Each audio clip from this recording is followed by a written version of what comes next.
موسیٰ علیہ السلام کی دعا میں لیڈرشپ کے 8 اصول۔ موسیٰ علیہ السلام کی دعا ایک نئے رول کے اعتبار سے سمجھ آئی۔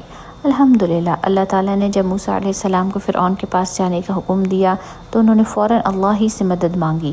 یہ دعا محض ایک دعا نہیں بلکہ لیڈرشپ، مشن اور مؤثر کام کی لازمی اصولوں کا ایک عملی نمونہ ہے۔ اگر کوئی شخص واقعی لیڈر بننا چاہتا ہے، کسی مشن پر کام کر رہا ہے یا کسی بڑی ذمہ داری کو نبھانا چاہتا ہے تو اسے موسیٰ علیہ السلام کی دعا سے 8 اصول مد نظر رکھنے چاہیے۔ نمبر 1، شرح صدر، کلیئرٹی اینڈ کنوکشن۔ موسیٰ علیہ السلام نے دعا مانگی، اے میرے رب میرے لیے میرا سینہ کھول دے۔ ایک لیڈر کے لیے سب سے پہلے اپنے مشن کے بارے میں واضح ہونا ضروری ہے۔ اگر دل ہی مطمئن نہ ہو، یقین نہ ہو اور کام محض مجبوری میں کیا جا رہا ہو تو وہ کبھی بھی بہترین نتائج نہیں دے سکتا۔ بحیثیت استاد، داعی یا مبلغ کو سب سے پہلے خود اپنے مشن پر مکمل یقین ہونا چاہیے۔ جب پیشن اور پروفیشن ایک ہو جائے تو کام کے بہترین نتائج نکلتے ہیں۔ نمبر 2، مشکلات کو آسان بنانے کی دعا، ایز ان ایگزیکیوشن۔ موسیٰ علیہ السلام نے کہا، اور میرے لیے میرا کام آسان کر دے۔ لیڈرشپ کا راستہ کبھی آسان نہیں ہوتا، چیلنجز آتے ہیں، لیکن اگر اللہ کی مدد شامل حال ہو تو راستے خود بخود ہموار ہوتے چلے جاتے ہیں۔ اس لیے جو بھی بڑا کام شروع کریں اللہ سے آسانی مانگیں۔ نمبر 3، مؤثر گفتگو کی صلاحیت، افیکٹو کمیونیکیشن۔ موسیٰ علیہ السلام نے کہا، اور میری زبان کی گرہ کھول دے تاکہ وہ میری بات سمجھ سکیں۔ ایک لیڈر کی سب سے بڑی خوبی یہ ہے کہ وہ اپنی بات مؤثر انداز میں دوسروں تک پہنچا سکے۔ اگر پیغام واضح نہ ہو تو مقصد حاصل نہیں ہو سکتا۔ لہٰذا اگر آپ لیڈر، استاد، داعی یا رہنما ہیں تو اپنی گفتگو میں وضاحت پیدا کریں۔ ایک مضبوط ٹیم بنانا، بلڈنگ اے سپورٹیو ٹیم۔ موسیٰ علیہ السلام نے کہا، اور میرے لیے میرے گھر والوں میں سے ایک مددگار بنا دے، میرے بھائی ہارون کو۔ بڑا مشن ہمیشہ ایک مضبوط ٹیم کے ساتھ ہی مکمل ہوتا ہے۔ موسیٰ علیہ السلام نے اپنی ذمہ داری کو بانٹنے کے لیے اپنے بھائی ہارون علیہ السلام کو منتخب کیا جو اہل، قابل اور نیک تھے۔ اس کے لیے لیڈرشپ تنہا نہیں چل سکتی۔ ایک مضبوط، دیانتدار اور قابل ٹیم بنائیں۔ ٹیم کے انتخاب میں احتیاط کریں کیونکہ منفی ذہن رکھنے والے لوگ آپ کو پریشان کر سکتے ہیں اور غلط فیصلے کروا سکتے ہیں۔ نمبر 5، قوت میں اضافہ، اسٹرینتھ اینڈ انڈیورنس۔ موسیٰ علیہ السلام نے کہا، اور اس کے ذریعے میری قوت زیادہ کر دے۔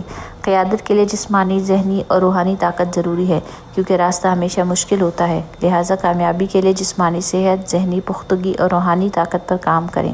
نمبر 6، ذمہ داری میں شراکت، ڈیلیگیشن اینڈ کولیبوریشن۔ موسیٰ علیہ السلام نے کہا، اور اسے میرے کام میں شریک کر دے۔ ایک اچھا لیڈر وہ ہوتا ہے جو کاموں کو تقسیم کرنا جانتا ہو۔ ہر چیز کو خود کرنے کے بجائے دوسروں کو ذمہ داریاں دینا لیڈرشپ کا اہم اصول ہے۔ اس کے لیے بڑے مقاصد کے لیے ذمہ داریوں کو تقسیم کریں۔ تمام ساتھیوں کو لے کر آگے بڑھیں، خاص طور پر علم و تجربہ رکھنے والے ساتھیوں کو ساتھ ملا کر چلیں، ان پر اعتماد کریں اور ان کے ساتھ اہم امور میں مشورہ کریں تاکہ کام کی رفتار اور معیار بہتر ہو۔ کاموں کی تقسیم کے دوران صرف اپنے من پسند ساتھیوں کے مشورے قبول نہ کیے جائیں بلکہ تمام ساتھیوں کو انصاف کے ساتھ اپنا مشورہ دینے کا موقع فراہم کریں۔ نمبر 7، اللہ کی تسبیح اور ذکر، گریٹیٹیوڈ اینڈ اسپریچول کنیکشن۔ موسیٰ علیہ السلام نے کہا، تاکہ ہم کثرت سے تیری تسبیح کریں اور تیرا ذکر کریں۔ کامیاب لیڈرشپ کا سب سے بڑا راز یہ ہے کہ ہر کام میں مسلسل مدد اللہ سبحانہ تعالیٰ کی تسبیح اور ذکر سے حاصل کی جائے۔ اس لیے زندگی اور قیادت میں کامیابی کے لیے اللہ سے تعلق کو مضبوط کریں۔ صرف مادی تدابیر کافی نہیں، روحانی قوت، ذکر و دعا بھی ضروری ہے۔ استقامت اور مشکلات کا سامنا کرنے کے لیے اللہ کی یاد کو معمول بنائیں۔ نمبر 8، اللہ کی نگرانی پر یقین، فیتھ ان اللہ سپرویژن۔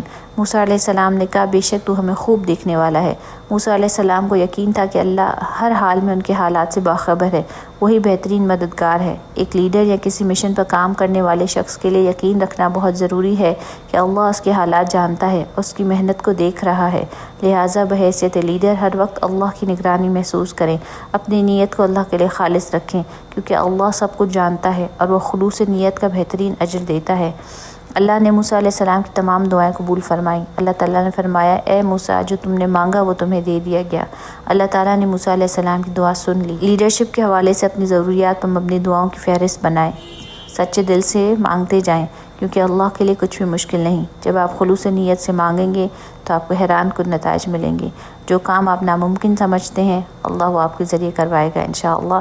یہ سبق معانی القرآن سے ماخوذ ہے۔